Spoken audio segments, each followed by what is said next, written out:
बोलते हिंदुस्तान पे तमाम दर्शकों का स्वागत है। अडानी को बहुत भारी खामियाजा उठाना पड़ रहा है पूरी दुनिया में।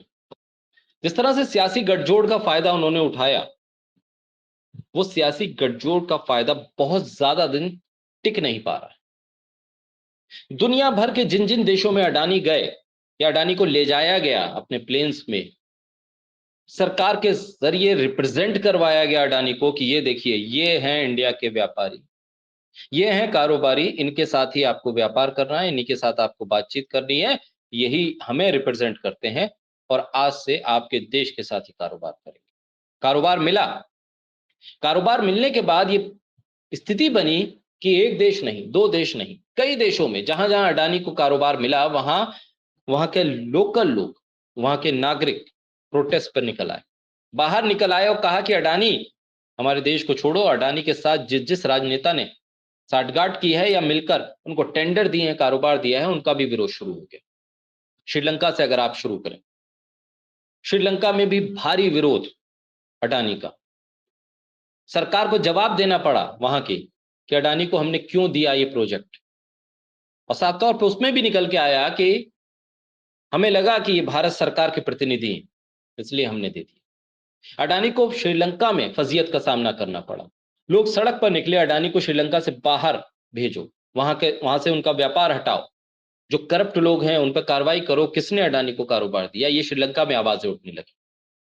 बात श्रीलंका तक नहीं, ऑस्ट्रेलिया में भी कोल माइन में जिस तरह से खदान शुरू की गई, वहां से कोयला लाकर ऊंचे दामों पर, महंगे दामों पर भारत में और बांग्लादेश को दिया जाने लगा अडानी के जरिए, उसका विरोध शुरू हुआ। ऑस्ट्रेलिया में बाकायदा तौर पर रैलियां निकाली गई, अडानी को ऑस्ट्रेलिया से बाहर भेजने की बातें हुई, उनके कारोबार को वहां से बंद करने के लिए लोगों ने प्रोटेस्ट किया। कई ऑर्गेनाइजेशन इसमें लगी और बताया कि किस तरह से अडानी वहां पर नुकसान पहुंचा रहा है। बांग्लादेश पे किस तरह से महंगी बिजली अडानी दे रहे हैं, इस बात को लेकर वहां पर विरोध हुआ। अडानी को लेकर सवाल खड़े होने लगे कि आखिर क्यों अडानी को ही बार बार वहां पर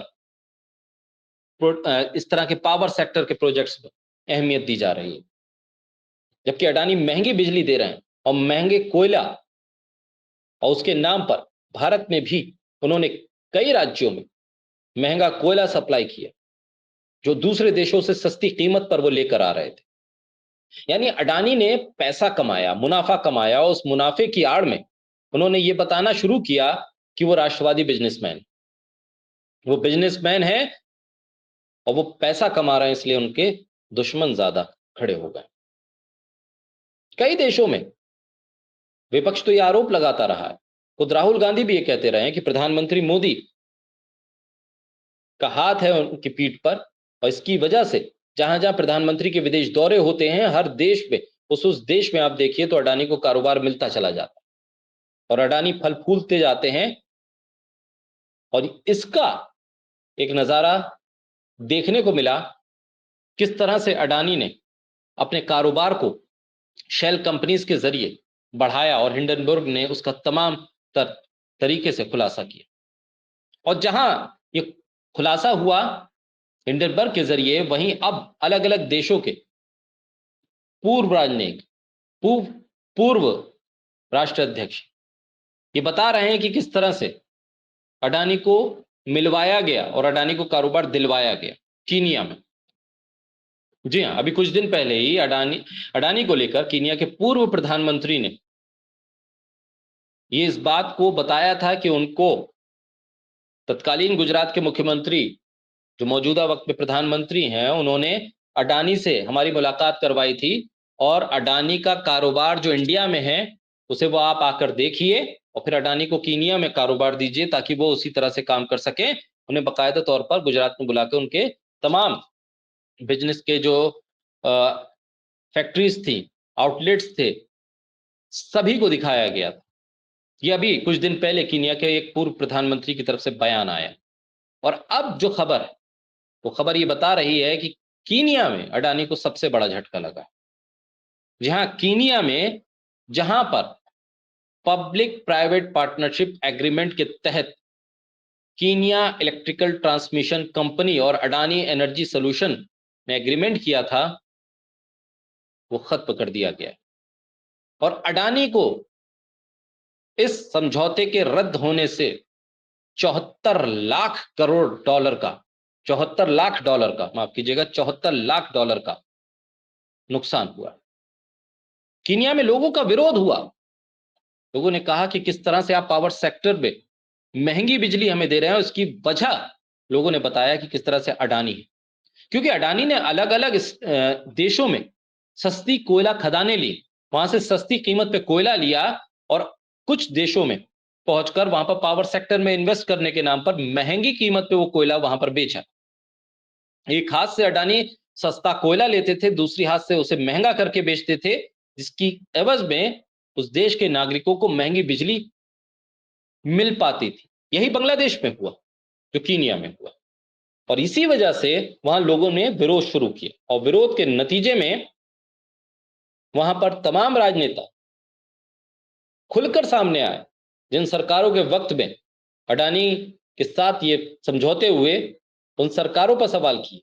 और कीनिया के तो पूर्व प्रधानमंत्री ने साफ तौर पे कहा कि हमें तो उस वक्त के गुजरात के मुख्यमंत्री ने अडानी से मिलवाया था, वो तो मुलाकात करवाई गई थी, इस वजह से अडानी हमारे संपर्क में आए और अडानी के कारोबार को हमने देखा और फिर उन्हें कॉन्ट्रैक्ट दिए। और अब कीनिया की कोर्ट ने पब्लिक प्राइवेट पार्टनरशिप का एग्रीमेंट जो कीनिया इलेक्ट्रिकल ट्रांसमिशन कंपनी और अडानी एनर्जी सोल्यूशन के बीच था, उसे खत्म कर दिया है। और ये रद्द होने से 74 लाख डॉलर का नुकसान अडानी को हुआ।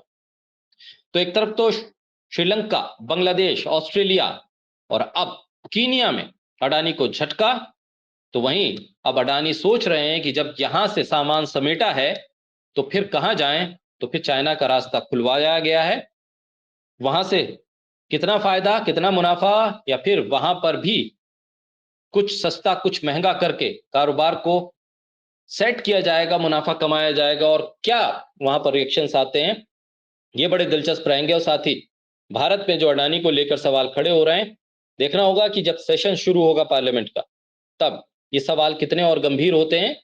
बहरहाल अडानी इस वक्त फिर चर्चा में है और अडानी से जुड़ी हुई खबरें लगातार सर्कुलेशन में इसलिए भी हैं क्योंकि व्यापार और व्यापार से जुड़ा हुआ मुनाफा किसी भी देश या किसी भी व्यापारी को स्टेबल करता है, वहां की अर्थव्यवस्था को मजबूत करता है। लिहाजा अडानी के लिए कीनिया से ये अच्छी खबर नहीं है। जाहिर सी बात है, 74 लाख डॉलर का नुकसान एक बड़ा झटका है अडानी के लिए भी, और ये साफ तौर पे बताता है किस तरह से राजनीतिक और व्यापारिक गठजोड़ नुकसान का सौदा साबित हुआ। बोलता हिंदुस्तान के तमाम सोशल मीडिया प्लेटफॉर्म को लाइक कीजिए, सब्सक्राइब कीजिए और शेयर करते रहिए।